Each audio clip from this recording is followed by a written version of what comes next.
Hey Joey, Eddie Kalegi Motorsports today. Saw you were at the Yankee game last night. Seen a lot of drivers going to baseball games. Of course, the Bristol game coming up soon, which is really cool. How crucial is it for NASCAR, looking big picture, in terms of growth, to maintain these relationships with other pro sports, even if they're not racing? Yeah, I mean, I think we've all learned and been using the opportunity to go out there and cross-pollinate, if you will, right, into other sports, right? Sports fans usually are a certain breed, right? I think there's different categories, right? There's car people, right? They just love cars and they can be NASCAR fans. And I also think sports fans that love sports and people competing can also be NASCAR fans. So the more we can expose a non-race fan into what we're doing, it's just good for the whole sport.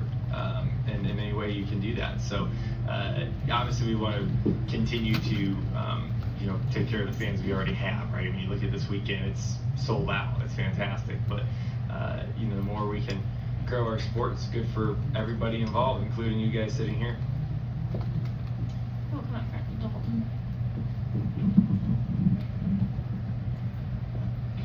Hey Joey, Dalton Hopkins of Front Stretch. Dale Jr., he pretty much surprised a lot of people saying that, now he's going to be crew chief for the Xfinity race this weekend. Is crew chiefing something that you could ever see yourself doing later on down the line, or is that just too much? Never thought of it. I think the opportunity was perfect for him to jump in there and do it, right? He owns the team. A situation pops up where you can, give it a shot. I think it's cool. I think it's really cool. I'm sure most everybody thinks it's really neat for him to do that. I don't know if I'll ever have the same exact opportunity as that, but I mean, sure, I'd jump in. Being a crew chief, though, is much more than just filling in on race day, right? I mean, that's one part of that role. That role is much deeper on the day-to-day basis. So if you're asking me if I'd crew chief a race, sure. If you want me to crew chief a whole car all year long, I'd rather drive. And going along with the pro sports visits, are you and Stephen A. Smith buddies now, and are you going to be back on First Take at some point? I mean, if they invited me out again, I'd do it again. It's fine with me. I don't think we were ever not buddies. So, but no, it's cool. I mean, like I said, all the media tour stuff that we did this week and other drivers have been doing lately too. It's all good. It's all good stuff, and reaching out to different areas that typically we wouldn't be on. So it's all good. Okay, we'll go to Tim next. Tim Kettle, Family Motor Racing Network. Joe, I want to ask you two questions. I asked your teammate Ryan about this as well. Going into Atlanta next week, the track is, as the last couple of years have gone by, changed a little bit as far as the racing is concerned. What's your thoughts on what the racing is like now in Atlanta and how you feel as far as where your team is at going into that race next week? I mean, I feel really strong about Atlanta with our car. With that said, anything can happen. Definitely a challenging racetrack because it's how fast do you want to go by yourself and how great do you want to handle in the pack, and what place you're going to be running is going to answer that question in two different ways, right? If you're leading, you want it trimmed out. If you're not leading, you're going to want a little extra downforce on it. Well, it's not a knob that you can adjust throughout the race, which you could, but you can't. So it makes it pretty challenging to make the right choices and what do you want to do and what's going to be the best and what's the temperature going to be like.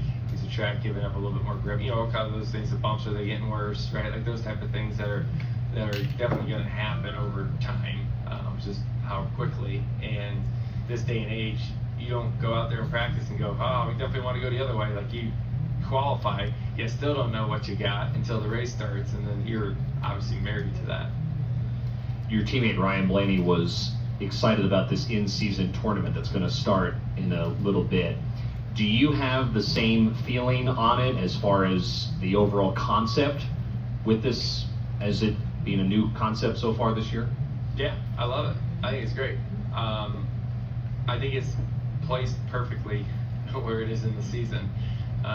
This is kind of that moment where, the newness is worn off, right? Like we're into the rhythm. We're racing every week. We're not quite to it's starting to start maybe a little bit of who's going to be in the playoffs, who's not, the cutoff line, all those type of things. But it's not like really the main story quite yet. And so this really spices up the mid part of the season.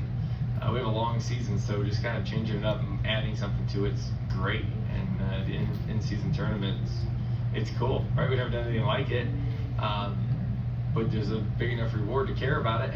I can tell you that much. We'll go to the back right side.